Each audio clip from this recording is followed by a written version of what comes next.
स्वागत है आपका बी न्यूज़ नेशन में। मैं हूँ खुर्शीद आलम। आज तारीखी शहर बीजापुर के दरबार स्कूल मैदान में ख़वातीन का एक बहुत बड़ा प्रोटेस्ट के लिए CAA और NRC और NPR के लिए शहर बीजापुर के तमाम ख़वातीन बिना तफरीक मज़हब व मिलत के यहाँ पर जमा हो रहे हैं। एक बहुत बड़ा प्रोटेस्ट यहाँ पर होने जा रहा है दरबार स्कूल ग्राउंड में। बस थोड़ी ही देर बाद आइए देखते हैं कि तमाम ख़वातीन आ रहे हैं और 11 बजे का यहाँ पर उन्हें टाइम दिया गया था। MMC की जानिब से ये ऐलान भी किया गया था कि तमाम ख़वातीन, सिर्फ ख़वातीन जो है इस प्रोटेस्ट में आएंगे और दरबार स्कूल ग्राउंड में एक बहुत बड़ा प्रोटेस्ट होने वाला है। और यहीं से जो है डिप्टी कमिश्नर को एक मनवी भी दी जाएगी और यहाँ पर आप थोड़ी ही देर में जो ख़वातीन का इजलास है यहाँ पर शुरू होगा।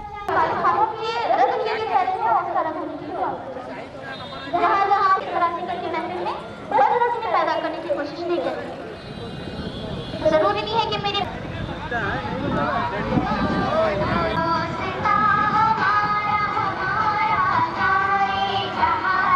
बस थोड़ी ही देर में जो है ये ख़वातीन का प्रोटेस्ट शुरू होने वाला है। इसके मुखालिफत के लिए हज़ारों की तादाद में ख़वातीन आ रहे हैं। आइए हमसे जुड़े हैं, इन्हीं से बात करते हैं। बोलिए। अस्सलाम वालेकुम, मेरा नाम है शबाना। अभी NRC के बारे में जो लेडीज़ जमे हैं, अभी मोदी सरकार जो NRC के बारे में जो पेपर्स डॉक्यूमेंट्स मांगे हैं, फिलवक्त तो उसकी ज़रूरत कुछ भी है नहीं, उन्होंने फजूल मांगे हैं।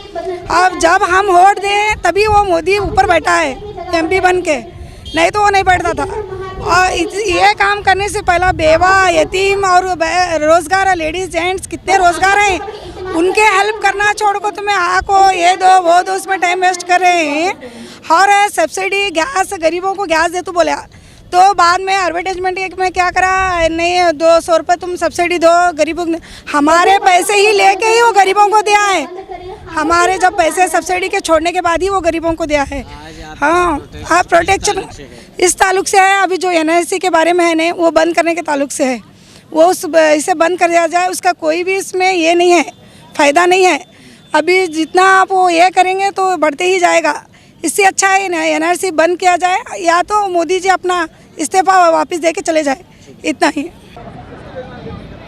जो हमारी अपने हाथ में तिरंगा ले रही है, वो अपने तिरंगे को बढ़ाए, तो आगे दूसरी सभा में उसको आगे बढ़ाएं।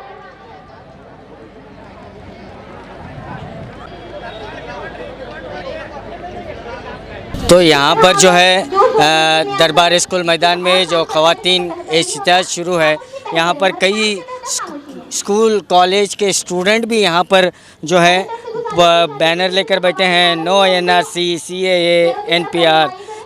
तो आइए इन्हीं से बताओ, आप यहाँ क्यों आए हैं? हमें ये NRC और CAA नहीं चाहिए, क्योंकि आज़ादी के वक्त मुसलमान बहुत सारे थे, अभी थोड़े लोगों की पहचान नहीं है। वो लोग जिन्होंने खून देकर इस चमन को जीनत बख्शी है, 2-4 से दुनिया वाकिफ़ है, गुमनाम न जाने कितने हैं। क्योंकि मुसलमान थोड़े लोगों के बारे में जानते हैं। अभी आज़ाद, वो मौलाना आज़ाद वगैरह, इनके नाम हमें पता है, लेकिन 60% मुसलमान ने थे, 90% में 60% मुसलमान आज़ादी दिलाएं। लेकिन हमें मुसलमानों को क्यों बाहर निकाला जा रहा है? हम इस देश के रहने वाले हैं, इसी देश में पैदा हुए हैं, हम यहीं रहेंगे, इस देश को छोड़कर कहीं नहीं जाएंगे। ये देश हमारा है, था, रहेगा। जी शुक्रिया। अर्शिया वर्गिन मनी, अल्लामान स्कूल। तो इस प्रोटेस्ट में ख़वातीन और स्कूली तलबा, कॉलेज के तलबा के साथ साथ यहाँ पर जो है 70 साल के जो ज़ईफ़ महिलाएं हैं, आने वाली ख़वातीन से गुजारिश की जाती है कि इसको बाईं तरफ पश्चिम की तरफ वहाँ पर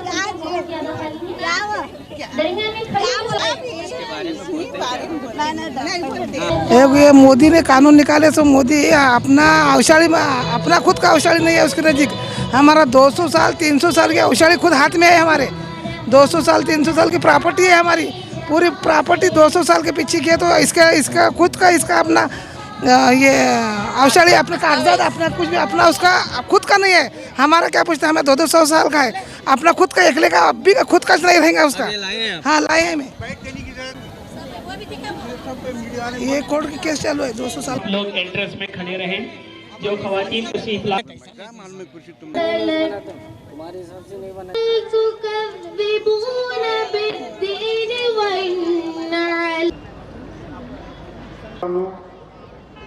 ಸೂರ್ಯ ಚಂದ್ರ ನಕ್ಷತ್ರಗಳನ್ನು ಈ ಭೂಮಿ ಮೇಲೆ ನಿಂತ ಇಡೀ ಮಾನವ ಕೋಟಿಯನ್ನು ಮಹಾಪುರುಷರನ್ನು ಕಳಿಸುತ್ತಾ ಬಂದಿದ್ದಾನೆ.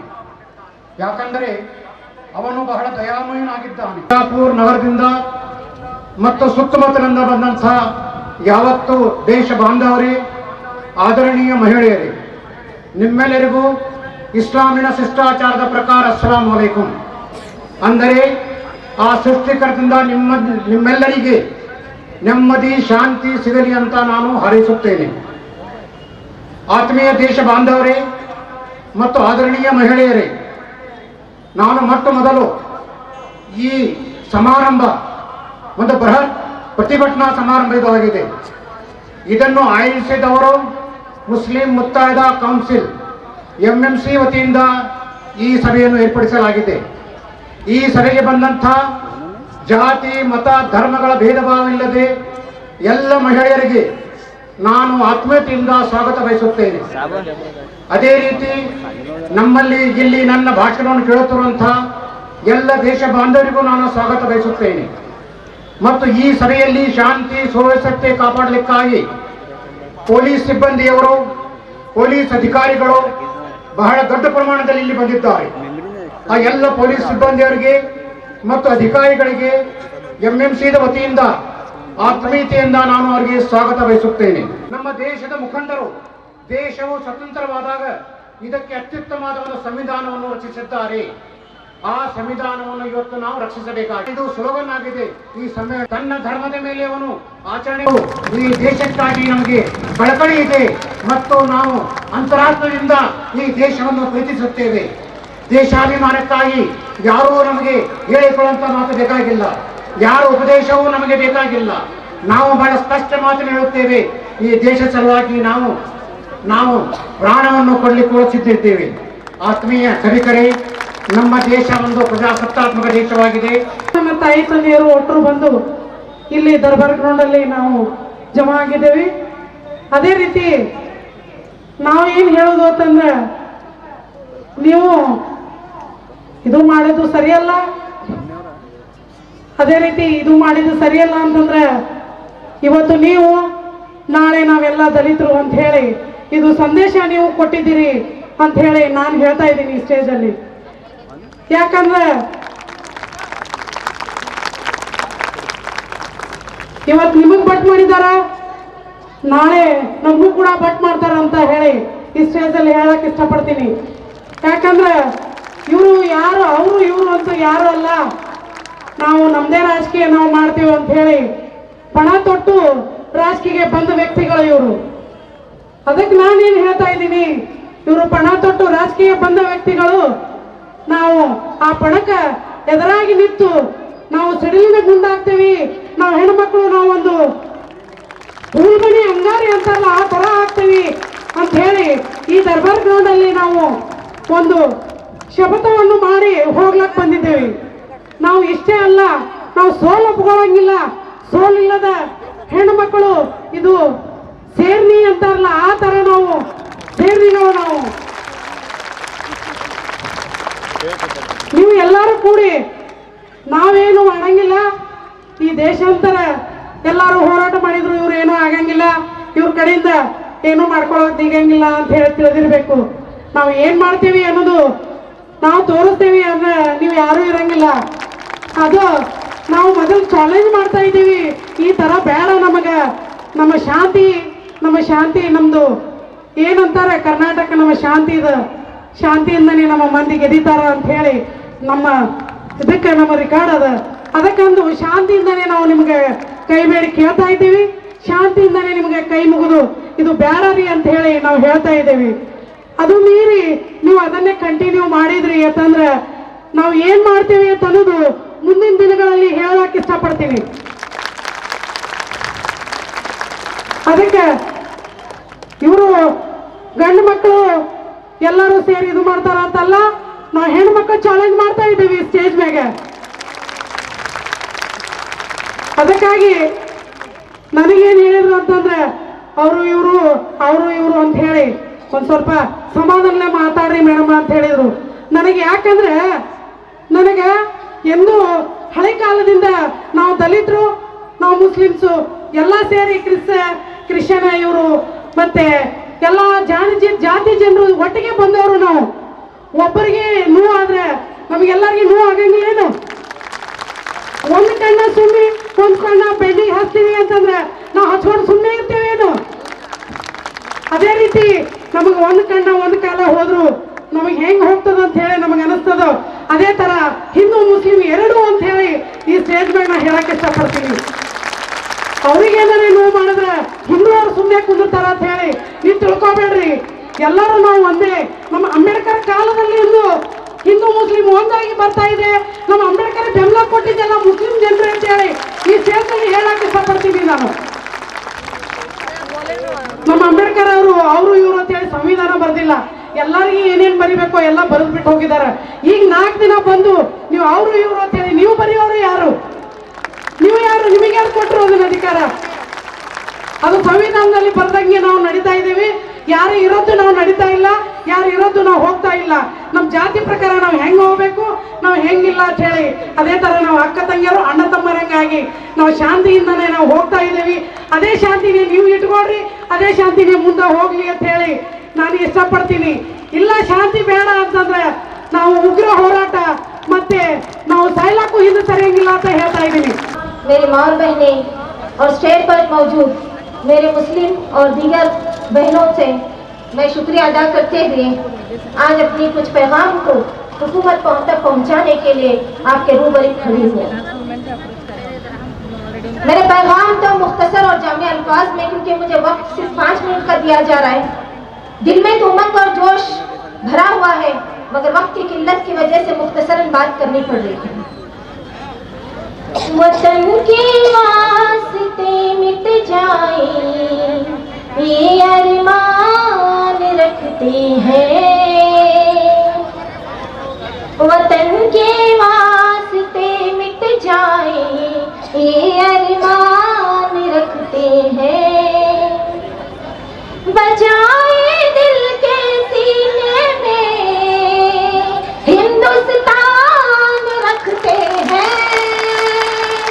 बजाए दिल के सीने में हिंदुस्तान रखते हैं।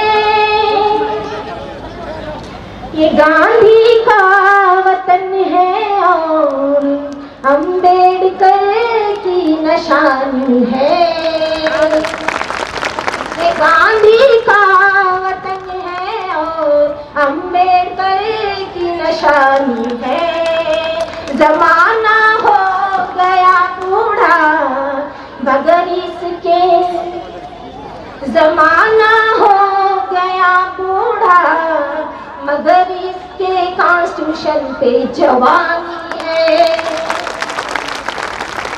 इसे महफूज रखना है, कॉन्स्टिट्यूशन को महफूज रखना है, इसे महफूज रखना है। हम इसका ध्यान रखते हैं। इसे महफूज रखना है, हम इसका ध्यान रखते हैं। बजाए दिल के सीने में हिंदुस्तान रखते हैं। अजीज बहनों, ये मुल्क जो गंगा जमनी तहजीब का गहवारा था, यहाँ क्या होली, क्या दिवाली, क्या क्रिसमस, क्या रमजान की ईद, हर तरफ खुशियाँ और आपस में गले लगते हुए नजर आने का मुल्क है।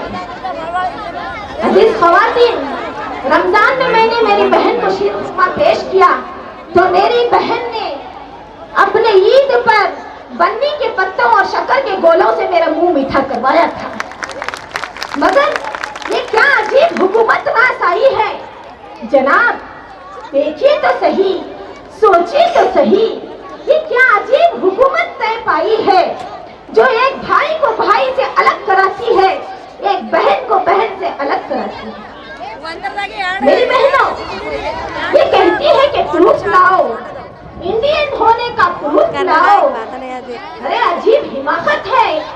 कि किसी माँ के दूध पीते हुए बच्चे को उससे छीनो और पूछो कि माँ होने का सबूत बताओ।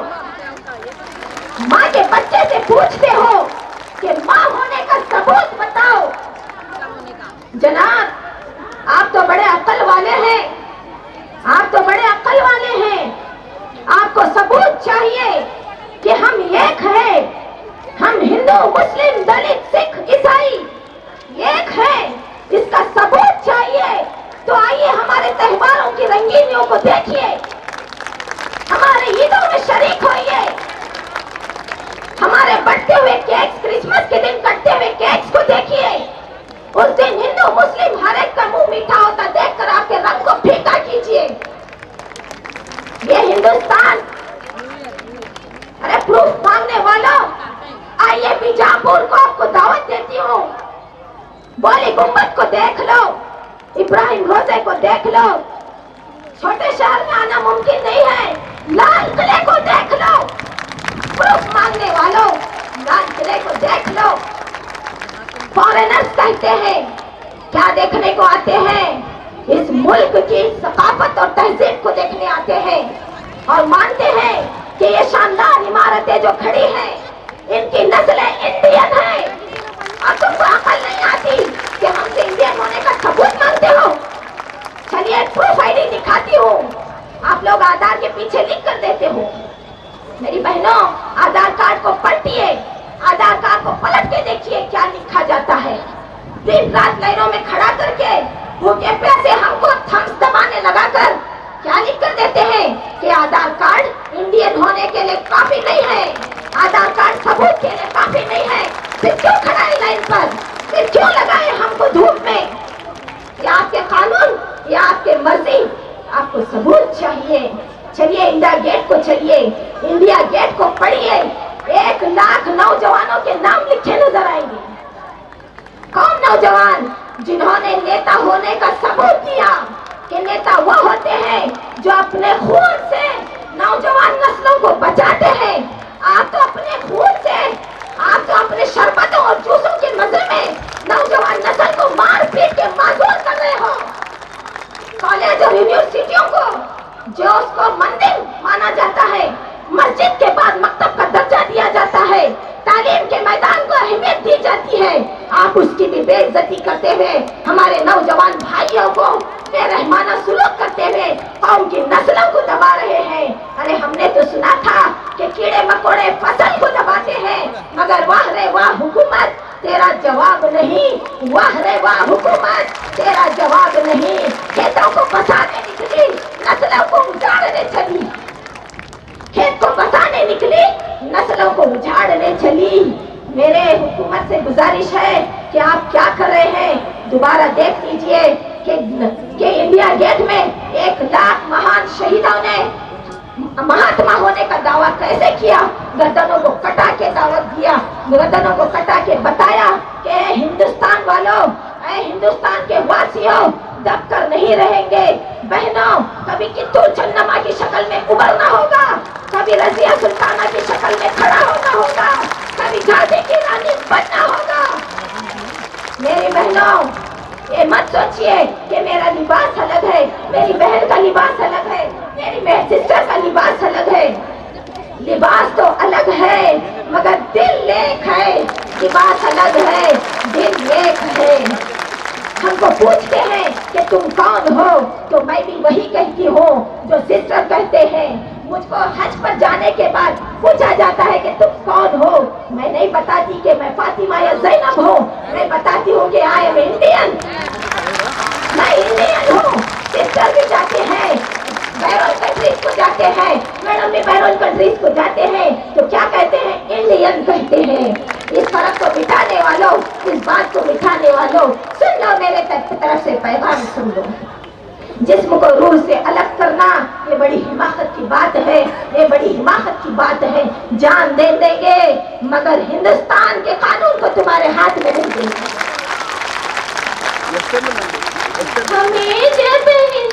हमें जब कोई हिंदुस्तान कहता है तो लब क्या चीज है, दिल भी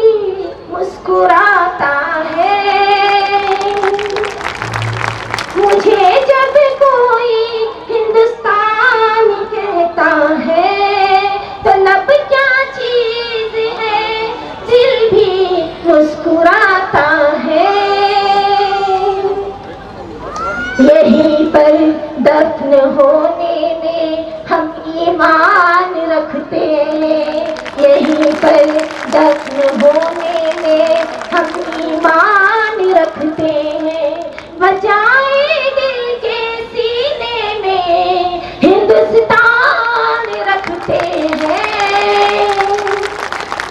मेरी बहनों, वक्त खत्म की चिट्ठी आई है, पर मैं आखिरी मर्तबा आप सबके जरिए ये पैगाम पहुंचाना चाहती हूँ कि आपकी ये सियासत, आपके ये अंधे कानून ये समझ के लागू ना कीजिए कि जमहूरियत, ये कॉन्स्टिट्यूशन जो है कोई लॉलीपॉप है जो आप मांगे हम दे देंगे।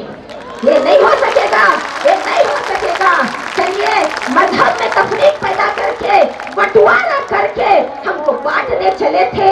आज इस स्टेज पर मैं हमारे दीगर बहनों से गले लगाकर दिखाती हूँ कि हुकूमत हम एक है, हम एक है, हम एक हैं। 26 जनवरी में तिरंगा लहराते वक्त एक तराना आप गौर से सुनिए। हुकूमत वालों, दलित, मुस्लिम, सिख, ईसाई, क्रिश्चियन को तकसीम करने से पहले 26 जनवरी आने वाला है। एक तराना गौर से सुन लीजिए। मजहब नहीं सिखाता आपस में बैर रखना, मजहब नहीं सिखाता आपस में बैर रखना। हिंदी है हम, हिंदी है हम, हिंदुस्ता हमारा। इतना कहते हुए मैं हमारे दिगर बहनों से हाथ मिलाते हुए पैगाम दे रही हूँ कि आपके ये अंधे कानून सीए की शक्ल में हो या नासी की शक्ल में हो, इसको हटा लीजिए। औरत को अपने असल रूप में आने के लिए भड़काओ ना। अस्सलामु अलैकुम व रहमतुल्लाह।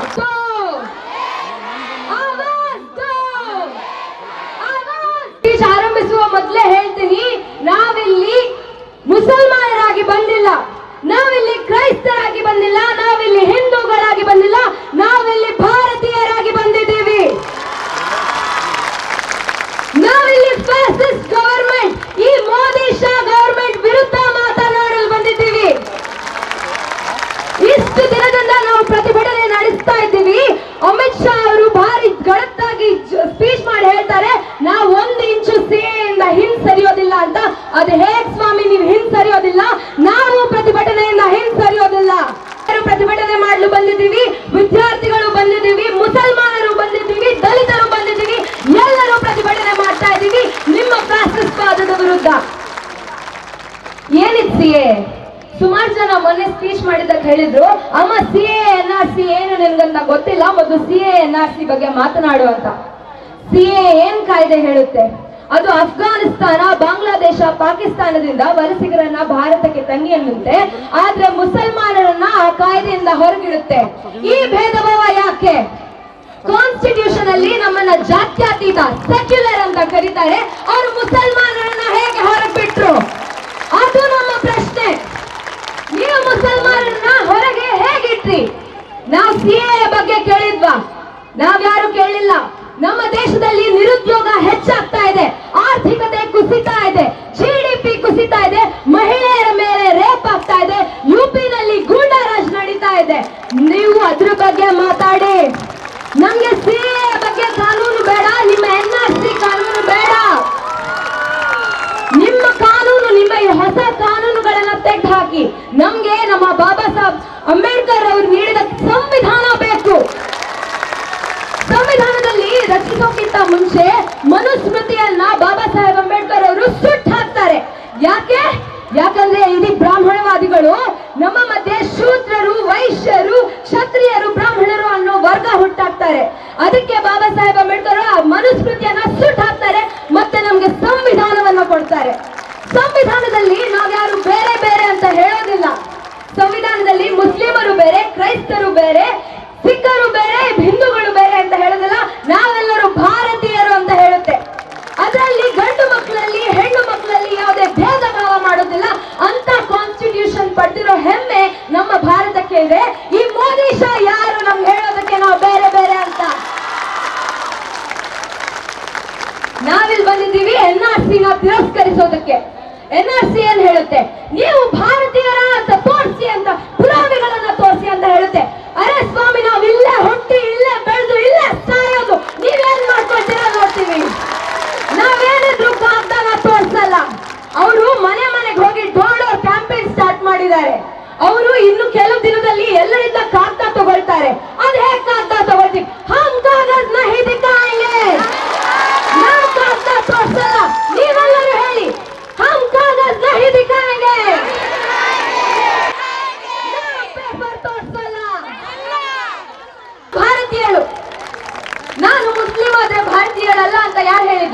ಮುಸಲ್ಮಾನರು ಅವರ ಜೀವ ಕೊಟ್ಟು ಈ ದೇಶಕ್ಕೆ ಸ್ವತಂತ್ರ ತಂದುಕೊಟ್ಟಿದ್ದಾರೆ. ಅವ್ರು ಹೇಳ್ತಾರೆ ಮುಸಲ್ಮಾನರ ಮೇಲೆ ಈಗ ದಬ್ಬಾಳಿಕೆ ನಡೆಸ್ತಾ ಇದ್ದಾರೆ ಅಂತ. ಹೌದು, ದಲಿತರ ಮೇಲೆ ಎಷ್ಟು ವರ್ಷಗಳಿಂದ ಅನ್ಯಾಯ ನಡೆಸ್ತಾ ಇದ್ದಾರೆ. ಇದೇ ಮನುಸ್ಮೃತಿಯನ್ನ ಹಿಡ್ಕೊಂಡು, ಇದೇ ಮನುವಾದವನ್ನ ಹಿಡ್ಕೊಂಡು, ಇದೇ ಬ್ರಾಹ್ಮಣವಾದವನ್ನ ಹಿಡ್ಕೊಂಡು, ಇದೇ ಸಂಘವಾದವನ್ನ ಹಿಡ್ಕೊಂಡು ದಲಿತರ ಮೇಲೆ ಎಷ್ಟೋ ವರ್ಷಗಳಿಂದ ದಬ್ಬಾಳಿಕೆ ನಡೆಸ್ತಾ ಇದ್ದಾರೆ. ಈಗೇನ್ರಿ ನಿಮ್ದು ಹೊಸದ್ ಬಂದು ಕಾನೂನು? ನಾವು ನಿಮ್ಮ ಕಾನೂನಿಗೆ ಬಗ್ಗಲ್ಲ. ನಾವು ಈ ಬಿಜಾಪುರದಿಂದ ನಿಮ್ಗೆ ಚಾಲೆಂಜ್ ಮಾಡ್ತಾ ಇದ್ದೀವಿ. ನಾವು ಪ್ರತಿಭಟನೆ ಮಾಡ್ತಾ ಇರ್ತೀವಿ. ಇನ್ನೊಂದು ವಿಷಯ ಏನಂದ್ರೆ, ಅವರು NRC ಅಂತ ಹೇಳ್ತಾರೆ. ನಾಳೆ ನಿಮ್ಮ ಹತ್ರ ಕಾಗ್ತಾ ಇರ್ಬೋದು, ಆದ್ರೆ ನಿಮ್ಮ ಮನೆ ಪಕ್ಕದವರು ಯಾರು ಬೇಕಾದ್ರೂ ನಿಮ್ಮನ್ನ ಶಂಕಿತ ಭಾರತೀಯರು, ಡೌಟ್ಫುಲ್ ಸಿಟಿಸನ್ಸ್ ಅನ್ಬಹುದು. ಅದ್ ಸರಿನಾ? ನಾವ್ ಇಷ್ಟು ವರ್ಷ ಇಲ್ಲೇ ಇದ್ದು ಬೇರೆ ಯಾರೋ ನಮ್ಗೆ ನೀವು ಡೌಟ್ಫುಲ್ ಸಿಟಿಸನ್, ನೀವು ಶಂಕಿತ ಭಾರತೀಯರು ಅಂದ್ರೆ ಸರಿಯಾಗುತ್ತಾ? ನಮ್ಮ ದೇಶದಲ್ಲಿ, ನಮ್ಮ ಸಮಾಜದಲ್ಲಿ ಎಷ್ಟು ದ್ವೇಷ ಇದೆ ಅಂತ ನಮಗೂ ಗೊತ್ತು ಕಣ್ರಿ. ನಮ್ಗೆ ಅಕ್ಕಪಕ್ಕದವ್ರನ್ನ ಕಂಡ್ರೆ ಆಗಲ್ಲ. ಅದ್ರ ಮಧ್ಯೆ ನೀವು ಶಂಕಿತ ಡೌಟ್ಫುಲ್ ಸಿಟಿಸನ್ ಅನ್ನೋ ಕಾನೂನು ಹೇಗ್ ತರ್ತೀರಾ? ತರಕ್ಕಾಗಲ್ಲ. ನಾವ್ ಇದನ್ನ ಖಂಡಿತವಾಗಿ ವಿರೋಧಿಸ್ತೀವಿ. ಇದು NRC CA ಬಗ್ಗೆ ಆಯ್ತು. ಇನ್ನು ಬಂದು NPC. ಅವ್ರಿಗೊಂದು ಸೆನ್ಸಸ್ ಬೇಕು, ಅವ್ರಿಗೊಂದು NPC ಬೇಕು, ಅವ್ರಿಗೊಂದು NRC ಬೇಕು, ಅವ್ರಿಗೊಂದು CA ಬೇಕು. ಎಷ್ಟು ಪಟ್ಟಿಗಳನ್ನ ಮಾಡ್ತಾರೆ ಅವರು. ನಮ್ಗೆ ಪಟ್ಟಿಗಳನ್ನು ಮಾಡಿದ್ ಸಾಕು. ನಮ್ ಜನರಿಗೆ ಉದ್ಯೋಗ ಕೊಡಿ. ನಮ್ ಜನ ಹಸಿವಿಂದ ಸಾಯ್ತಾ ಇದ್ದಾರೆ. ನಮ್ ಜನರಿಗೆ ಆಹಾರ ಕೊಡಿ. ನಮ್ ಜನರಿಗೆ ಶಿಕ್ಷಣ ಕೊಡಿ. ಎಷ್ಟು ಜನ ಸ್ಲಮ್ ಅಲ್ಲಿ, ಕೊಳಚೆನಲ್ಲಿ ಸಾಯ್ತಾ ಇರ್ಕಂಡ್ರಿ ಊಟ ಇಲ್ಲದೆ. ಅವ್ರಿಗೆ ಮೊದ್ಲು ಕೇರ್ ತಗೊಳ್ಳಿ, ಅವ್ರ ಬಗ್ಗೆ ಮೊದಲು ಮಾತಾಡಿ. NRC, NPC, CA ಕೋಟಿಯಷ್ಟು ಹಣನ ವೆಚ್ಚ ಮಾಡ್ತೀರಾ? ಅದು ನಮ್ಮ ಹಣ ಕಣ್ರಿ. ನಾವು ಶ್ರಮ ಪಟ್ಟು ನಿಮ್ಗೆ ಟ್ಯಾಕ್ಸ್ ಕೊಡೋ ಹಣ, ನೀವು ನಮ್ಮನ್ನ ಒಡೆದು ಹಾಕ್ಲಿಕ್ಕೆ ಕೊಡೋ ಹಣ ಅಲ್ಲ ಅದು. ನಮ್ಮನ್ನ ಉದ್ಧಾರ ಮಾಡಿ ಅನ್ನೋದು ಕೊಡೋ ಹಣ ಅದು. ನಾವು ತೆರಿಗೆ ಕಟ್ಟೋದು ನಮ್ಮನ್ನ ಉದ್ಧಾರ ಮಾಡಿ, ನಮ್ಗೆ ಹಣ ಕೊಡಿ, ನಮ್ಗೆ ಶಿಕ್ಷಣ ಕೊಡಿ ಅಂತ. ನಮ್ಮ ಮೂಲಭೂತ ಹಕ್ಕುಗಳಿಗಾಗಿ ನಾವು ಹಣ ಕೊಡೋದು, ನಮ್ಮ ತೆರಿಗೆ ಕಟ್ಟೋದು. CA, NRC ಅಂತ ಅಸಂವಿಧಾನಿಕ ಕಾನೂನುಗಳನ್ನ ತರ್ಲಿಕ್ಕೆ ಅಲ್ಲ ಮಾಡೋದು. ನೀವು ಹೇಗೆ ಹೇಳ್ತೀರಾ ನಿಮ್ ಮುಸ್ಲಿಮ್ರ ಮೇಲೆ ದಬ್ಬಾಳಿಕೆ ನಡೆಸ್ತಾ ಇಲ್ಲ ಅಂತ? ನಿಮ್ಮ ಎಲ್ಲ ಆಕ್ಷನ್ಗಳು, ನಿಮ್ಮ ಎಲ್ಲ ನಡೆಗಳು ಪ್ರೂವ್ ಮಾಡ್ತಾ ಇದ್ದೇವೆ ನೀವು ಖಂಡಿತವಾಗಿ ಮುಸ್ಲಿಮರ ಮೇಲೆ ದಬ್ಬಾಳಿಕೆ ಮಾಡ್ತಾ ಇದ್ದೀರಾ ಅಂತ. ನಮ್ಗೆ ಹೊಟ್ಟಾಗಿಲ್ಲ, ನಮ್ಗೆ ಕಾಣಿಸುತ್ತೆ, ನಮಗೂ ಓದ್ಲಿಕ್ಕೆ ಬರುತ್ತೆ. ತೇಜಸ್ವಿ ಸೂರ್ಯನ್ ಅಂತವರು ಬೆಂಗಳೂರಲ್ಲಿ ನಿಂತ್ಕೊಂಡು ಹೇಳ್ತಾರೆ, ಪಂಕ್ಚರ್ ಹಾಕೋರು, ಹಮಾಲಿಗಳು, ದಲಿತರು ಈ NRC CA ವಿರುದ್ಧ ಹೋರಾಟ ಮಾಡ್ತಾರೆ, ಎದೆ ಸೀಳಿದ್ರು ಅಕ್ಷರ ಬರ್ದೇ ಇರೋರು ಹೋರಾಟ ಮಾಡ್ತಾರೆ ಅಂತ. ಅರೆ ಕಣ್ರಿ, ನೀವ್ ಹೇಳ್ಬೇಕಾಗಿಲ್ಲ ನಮ್ಮನ್ನ ಯಾರು ಹೊಡಿತಾರೆ, ನೀವ್ ಹೊಡಿಯೋ ಪಕ್ಷಕ್ಕೆ ಸೇರಿದವರು ಅಂತ ನಮಗೂ ಗೊತ್ತುಂಟು. ತೇಜಸ್ವಿ ಸೂರ್ಯ ಇತ್ತೀಚೆಗೆ ಬಂದು ಏನೋ ಭಾರಿ ಡೈಲಾಗ್ ಹೊಡಿತಾರೆ. ನಾವು ವಿದ್ಯಾರ್ಥಿಗಳು ಕಣ್ರಿ ಪ್ರೊಟೆಸ್ಟ್ ಮಾಡ್ತಾ ಇರೋದು. ರಾಮಚಂದ್ರ ಗುಹಾನ್ ಅಂತ ಅವರು ಪ್ರೊಟೆಸ್ಟ್ ಮಾಡ್ತಾ ಇದ್ದಾರೆ. ಅವರೆಲ್ಲ ನಿಮ್ಮ ಪ್ರಕಾರ ಅನಕ್ಷರಸ್ತ್ರ? ನಮ್ಗೆ ಅಕ್ಷರ ಬರಲ್ವಾ? ಯಾರಿಗೆ ಹೇಳ್ತೀರಾ? ಯಾರ ಮೇಲೆ ದಬ್ಬಾಳಿಕೆ ನಡೆಸ್ತೀರಾ? ನಾವೆಂತ ಜೋಕರ್ಗಳ ತರ ಕಾಣ್ತೀವ ನಿಮ್ಗೆ? ಇಲ್ಲಿ ಟೈಮ್ ವೇಸ್ಟ್ ಮಾಡಿ ಹೊರಗೆ ಬರಕ್ಕೆ ನೀವು ನಮ್ಮನ್ನ ಹೊಡಿತಾ ಇದ್ದೀರಾ, ಅದಕ್ಕೆ ನಾವಿಲ್ಲಿ ಹೊರಗಿರ್ತೀವಿ.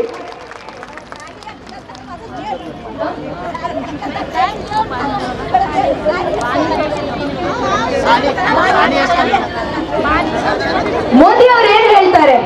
ಸ್ವಿಸ್ ಬ್ಯಾಂಕ್ ನಿಂದ ಹಣ ತರ್ತೀನಿ, ಎಲ್ಲರ ಅಕೌಂಟ್ ಅಲ್ಲಿ 15 ಲಕ್ಷ ಹಾಕ್ತೀನಿ ಅಂತ. ಇಷ್ಟು ವರ್ಷ ಆಯ್ತು, ಎಲ್ಲಿದೆ ನಾನು 15 ಲಕ್ಷ? 15 ಲಕ್ಷ ಕೊಡಿ ಮೊದ್ಲು.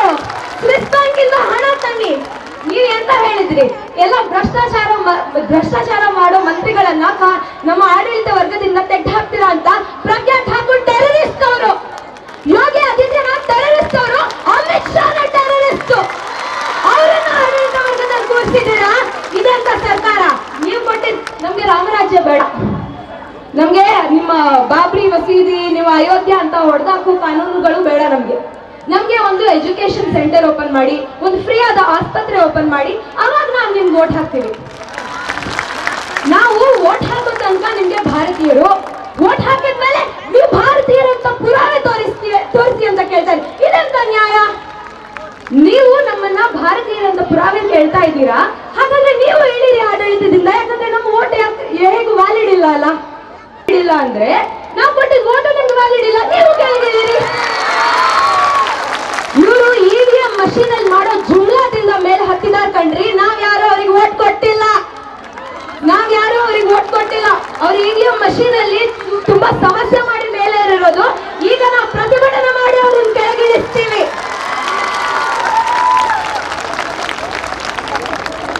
ನಾವು ಆಜಾದಿ ಕಾ ನಾರಾ ಕೂಗ್ತೀವಿ. ಎಲ್ಲರಿಗೂ ಆಜಾದಿ ಕಾ ನಾರಾ ಗೊತ್ತುಂಟಾ?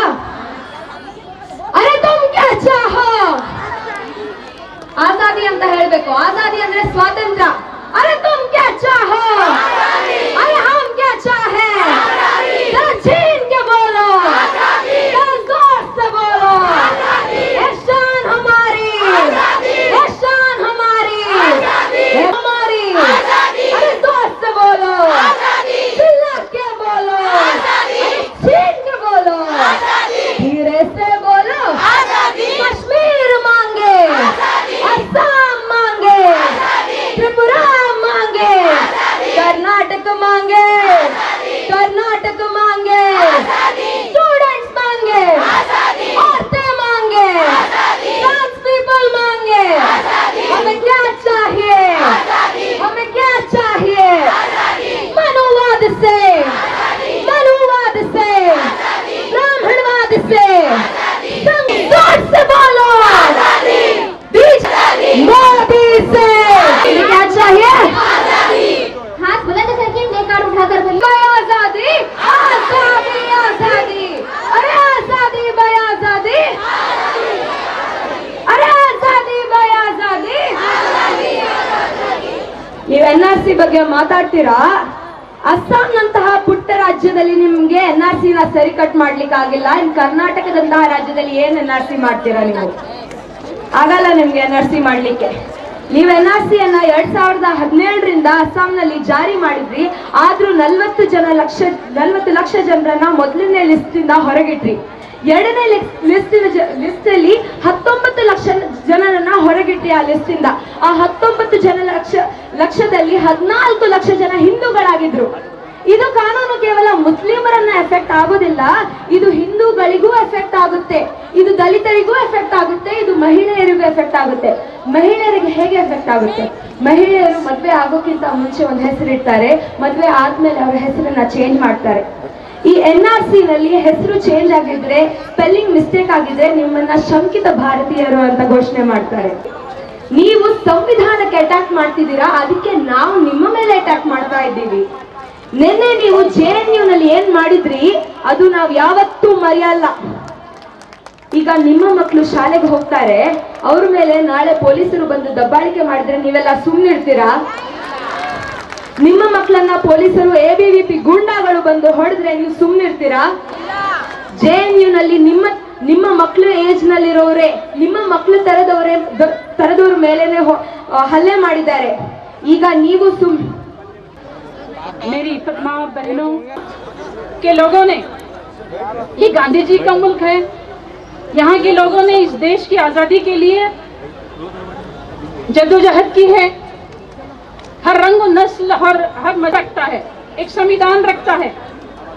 और आपको मालूम है किसी भी स्टेट में, किसी भी मुल्क में संविधान की जो हैसियत होती है वो एक जिस्म में सर की हैसियत होती है।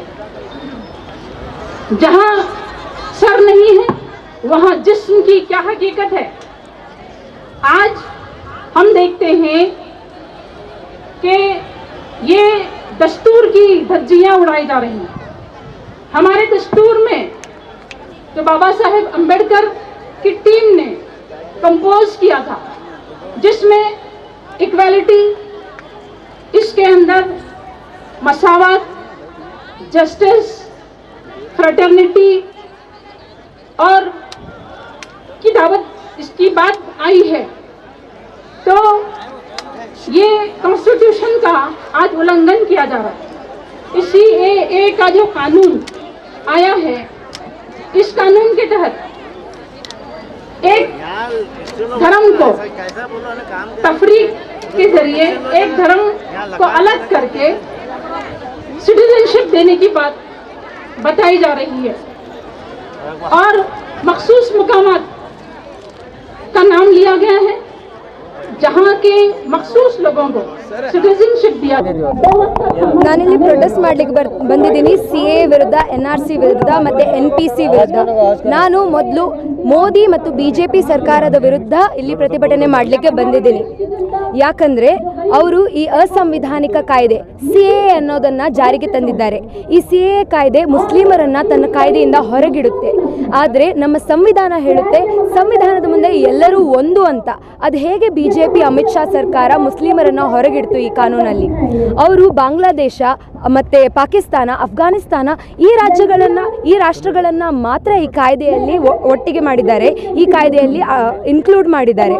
ಆದರೆ ಮಯನ್ಮಾರ್ ಕೂಡ ಒಂದು ರಾಷ್ಟ್ರ ತಾನೆ, ಶ್ರೀಲಂಕಾ ಕೂಡ ಒಂದು ರಾಷ್ಟ್ರ ತಾನೆ, ಚೈನಾ ಕೂಡ ಒಂದು ರಾಷ್ಟ್ರ ತಾನೆ.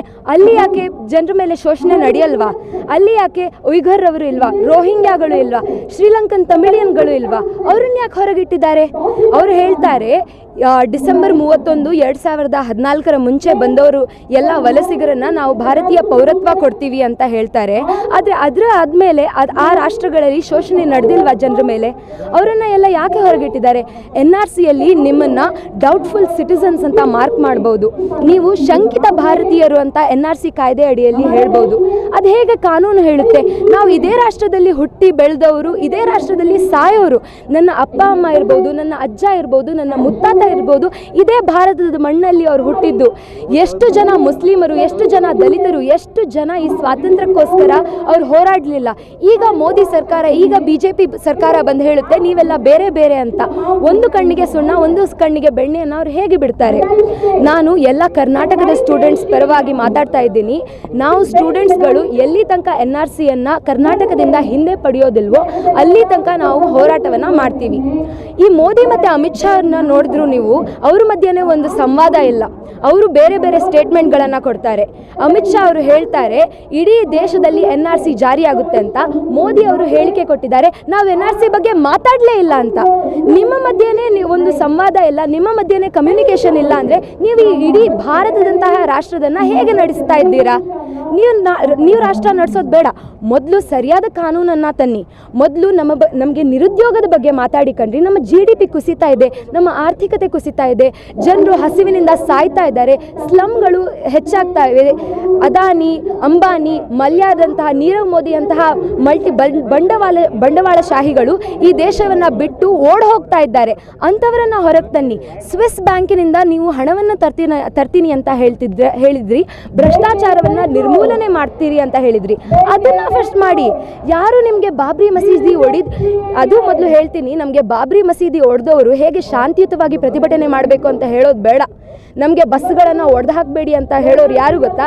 ಈ ABVP ಗುಂಡಾಗಳು ಹೋಗಿ JNUನಲ್ಲಿ ಯಾರು ಲಾಠಿ ಪ್ರಹಾರ ಮಾಡ್ತಾ ಇದ್ದಾರೆ ಸ್ಟೂಡೆಂಟ್ಸ್ಗಳ ಮೇಲೆ, ಅಂಥವ್ರು ಹೇಳ್ತಾ ಇದ್ದಾರೆ ಬಸ್ಗಳನ್ನು ಹೊಡಿಬೇಡಿ ಅಂತ. ಆ ಬಸ್ಗಳಿಗೆ ಕಟ್ಟಿದ್ದು ನಾವೇ ಟ್ಯಾಕ್ಸ್ ಕಣ್ರಿ, ನೀವು ಹೇಳೋದು ಬೇಡ. UPನಲ್ಲಿ ಮುಸ್ಲಿಂ ಜನರು ಇಷ್ಟು ಹಣ ಅಂತ ಒಟ್ಟು ಮಾಡಿ ಎಲ್ಲ ಡ್ಯಾಮೇಜ್ ಆಗಿದ್ದನ್ನು ಸರಿ ಮಾಡಲಿಕ್ಕೆ ಮುಸ್ಲಿಮರು ಹಣವನ್ನು ಕೊಟ್ಟರು. ಅದು ಉದಾರತೆ, ಅದು ಮುಸ್ಲಿಮರ ಮನಸ್ಸು, ಅದು ಭಾರತೀಯರ ಮನಸ್ಸು. ಮತ್ತು ಇನ್ನೊಂದು ಹೇಳ್ತೀನಿ, ಇದು ಕೇವಲ ಮುಸ್ಲಿಮರ ಫೈಟ್ ಅಲ್ಲ, ಇದು ಎಲ್ಲರೂ ಭಾರತೀಯರ ಫೈಟ್. ಇದು ಯಾಕಂದರೆ ಮುಂದೊಂದು ದಿನ ಈ ಕಾಯ್ದೆ ಎಲ್ಲರಿಗೂ ಎಫೆಕ್ಟ್ ಆಗುತ್ತೆ. NRC ಅಂತಹ ಕಾಯ್ದೆ ಎಲ್ಲರಿಗೂ ಎಫೆಕ್ಟ್ ಆಗುತ್ತೆ. ಯಾಕಂದರೆ ಮಹಿಳೆಯರು ಮದುವೆ ಆದಮೇಲೆ ತಮ್ಮ ಹೆಸರನ್ನು ಚೇಂಜ್ ಮಾಡ್ತಾರೆ. ಆದರೆ NRC ಕಾಯ್ದೆಯಲ್ಲಿ ಸ್ಪೆಲ್ಲಿಂಗ್ ಮಿಸ್ಟೇಕ್ ಇದ್ದರೆ, ಹೆಸರು ಚೇಂಜ್ ಇದ್ದರೆ ನೀವು ಡೌಟ್ಫುಲ್ ಸಿಟಿಸನ್, ನೀವು ಶಂಕಿತ ಭಾರತೀಯರು ಅಂತ ಮಾರ್ಕ್ ಮಾಡ್ಬೋದು. ನಿಮ್ಮ ಪಕ್ಕದ ಮನೆಯವರು ಹೇಳ್ಬೋದು ನೀವು ಶಂಕಿತ ಭಾರತೀಯರು. ನಮ್ಮ ಹೋರಾಟ ಇನ್ನು ಸುಮಾರು ದಿನ ಪ್ರತಿಭಟನೆಯ ಮೂಲಕವೇ ನಡೆಯುತ್ತೆ. ಆದರೆ ಇವರು ಇತರನೇ ತುಂಬ ಹಠ ಮಾಡ್ತಾ ಕೂತಿದ್ರೆ ನಾವು ಸತ್ಯಾಗ್ರಹಕ್ಕೆ ಕೂರ್ತೀವಿ. ನಾವು ಸ್ಟೂಡೆಂಟ್ಸ್ಗಳು ಕ್ಲಾಸ್ಗಳನ್ನು ಬಹಿಷ್ಕಾರ ಮಾಡಿ ಟೌನ್ ಹಾಲ್ ಮುಂದೆ, ಬೆಂಗಳೂರಿನಲ್ಲಿ, ವಿಜಯಪುರದಲ್ಲಿ ಎಲ್ಲ ನಮ್ಮ ಕರ್ನಾಟಕದಲ್ಲಿ ಉಗ್ರ ಹೋರಾಟ ನಡೆಸ್ತೀವಿ.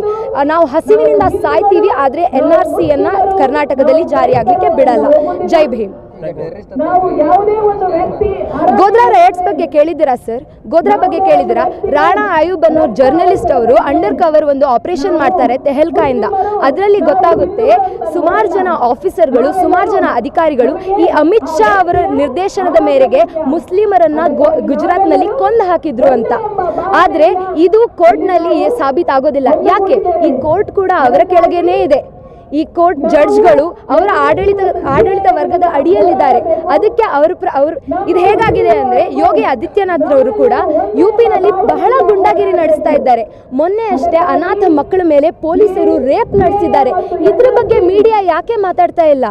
ನೀವು ಇದ್ರ ಬಗ್ಗೆ ಮಾತಾಡಿ. ನಾವು ಅವರನ್ನ ಟೆರರಿಸ್ಟ್ ಅಂತ ಕರಿತಾ ಇದ್ದೀವಿ. ಹೌದು, ನಾವು ಟೆರರಿಸ್ಟ್ ಅಂತ ಕರಿತೀವಿ, ಯಾಕಂದ್ರೆ ಅವರು ಟೆರರಿಸ್ಟ್ಗಳು.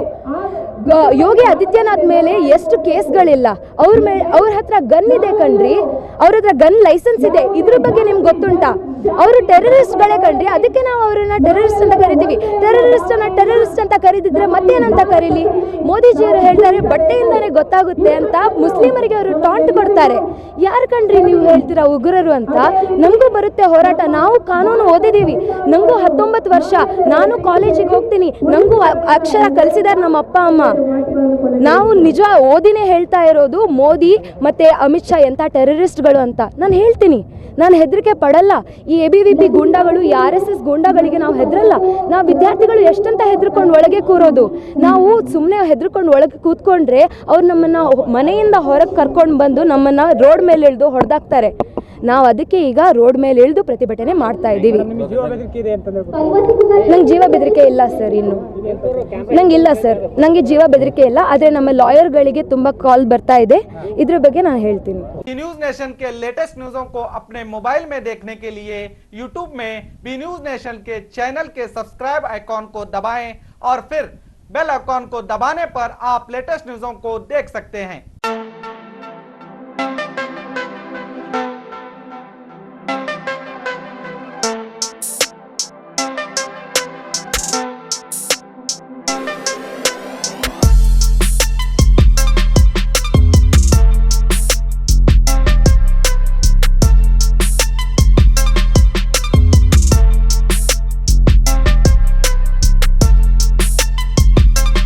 ಉಚಿತ ಭವಿಷ್ಯ, ಶಾಶ್ವತ ಪರಿಹಾರ. ಪರಿಹಾರದಲ್ಲಿ ಚಾಲೆಂಜ್. ಫೋನಿನ ಮೂಲಕ ಭವಿಷ್ಯವನ್ನು ತಿಳಿಸುತ್ತಾರೆ. ಶ್ರೀ ಕೊಲ್ಲೂರು ಮೂಕಾಂಬಿಕಾ ದೇವಿ ಜ್ಯೋತಿಷ್ಯ ಕೇಂದ್ರ, ಪಂಡಿಶ್ರೀ ಮಹೇಶ್ ಭಟ್. ವ್ಯಾಪಾರದಲ್ಲಿ ನಷ್ಟ, ಸಂಸಾರದಲ್ಲಿ ಇಲ್ಲದ ನೆಮ್ಮದಿ, ಸತಿಪತಿ ಕಲಹ, ಇಂಥ ಎಷ್ಟೋ ಸಮಸ್ಯೆಗಳನ್ನು ನೀವು ಕೇಳೇ ಇರ್ತೀರ. ಹಾಗೆ ಶಾಲಾ ಕಾಲೇಜು ಮಕ್ಕಳ ಓದಿನ ಸಮಸ್ಯೆಗೂ ಕೂಡ ಇಲ್ಲಿ ಪರಿಹಾರ ಇದೆ.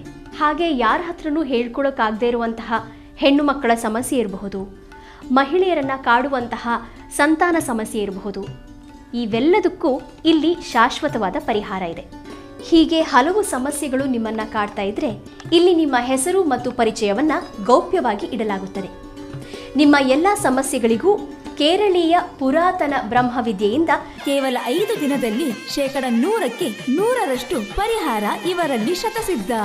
ಹಾಗೆ ವಿದೇಶ ಪ್ರಯಾಣ, ಸ್ತ್ರೀ ಪುರುಷ ಪ್ರೇಮ ವಿಚಾರ, ಮದುವೆ, ಸಂತಾನ, ಸತಿಪತಿ ಕಲಹ, ದಾಯಾದಿ ಕಲಹ, ಸಾಲಬಾಧೆ, ಕೋರ್ಟ್ ಕೇಸ್, ಶತ್ರುಬಾಧೆ, ಮಾಟ ಮಂತ್ರ, ದುಷ್ಟಶಕ್ತಿ ಕಾಟ, ಮನಃಶಾಂತಿ ಕೊರತೆ, ಮಾನಸಿಕ ಒತ್ತಡ, ಹೀಗೆ ಹಲವು ಸಮಸ್ಯೆಗಳು ನಿಮ್ಮನ್ನು ಕಾಡ್ತಾ ಇದ್ದರೆ ನೀವು ಎಷ್ಟೋ ಜ್ಯೋತಿಷ್ಯರನ್ನು ಕೇಳಿ ಹಣ, ನೆಮ್ಮದಿ, ವಿಶ್ವಾಸನ ಕಳ್ಕೊಂಡಿರ್ತೀರಿ. ನಿಮ್ಮ ವಿಶ್ವಾಸ ಇಮ್ಮಡಿಯಾಗುತ್ತೆ, ನೆಮ್ಮದಿ ಮತ್ತೆ ವಾಪಸ್ ಸಿಗುತ್ತೆ. ಒಂದು ಫೋನ್ ಕರೆಯ ಮೂಲಕ ನಿಮ್ಮ ಭವಿಷ್ಯವನ್ನ ನೀವೇ ಬದಲಾಯಿಸಿಕೊಳ್ಳಿ. ಕರೆ ಮಾಡಿ ನಿಮ್ಮ ಸಂದರ್ಶನದ ವೇಳೆಯನ್ನ ನಿಗದಿ ಮಾಡಿಕೊಳ್ಳಿ. ಉಚಿತ ಭವಿಷ್ಯ, ಶಾಶ್ವತ ಪರಿಹಾರ. ಫೋನಿನ ಮೂಲಕ ಭವಿಷ್ಯವನ್ನು ತಿಳಿಸುತ್ತಾರೆ. Mobile number 9535306661.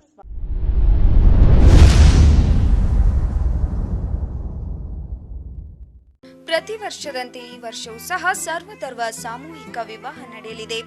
ಜವಳಿ ಸೋಷಿಯಲ್ ಗ್ರೂಪ್ ಆಶ್ರಯದಲ್ಲಿ ಬಿಜೆಪಿ ಅಲ್ಪಸಂಖ್ಯಾತ ಮುಖಂಡ ಯಾಸೀನ್ ಜವಳಿ ನೇತೃತ್ವದಲ್ಲಿ ಇದೇ ಜನವರಿ 5ರಂದು ನಡೆಯಲಿದ್ದು, ಹೆಚ್ಚಿನ ಸಂಖ್ಯೆಯಲ್ಲಿ ನೋಂದಣಿ ಮಾಡಬೇಕಾಗಿ ವಿನಂತಿ. ನೋಂದಣಿಗಾಗಿ ಸಂಪರ್ಕಿಸಿ ಇಬ್ರಾಹಿಂ ಜವಳಿ 9036393957, ಅಸ್ಲಂ ಸೈಯದ್ ಅಮೀನ್ 8970333944.